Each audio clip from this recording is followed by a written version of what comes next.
আসসালামু আলাইকুম এভরিওয়ান। আজ আমি তৈরি করতে যাচ্ছি চিড়ে আর টক দই দিয়ে একটা মুখরোচক নাস্তা। তো এখানে আমি 100 গ্রাম চিড়েকে আগে থেকে ভালো করে ধুয়ে পরিষ্কার করে রেখে দিয়েছিলাম, 10 মিনিট মতো ভিজিয়ে রেখেছিলাম।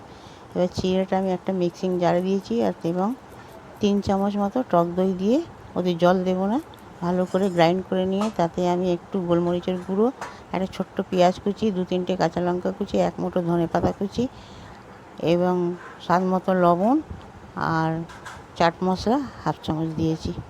দিয়ে এটাকে ভালো করে আমি এক টুকরো আদা গ্রেট করে দিয়েছি। এটাকে ভালো করে ফেটিয়ে নিয়ে এবার আমি কড়াতে তেল দিয়ে দিলাম, দিয়ে তাতে ছোটো ছোটো করে পকোড়ার মতো ভেজে নিয়েছি।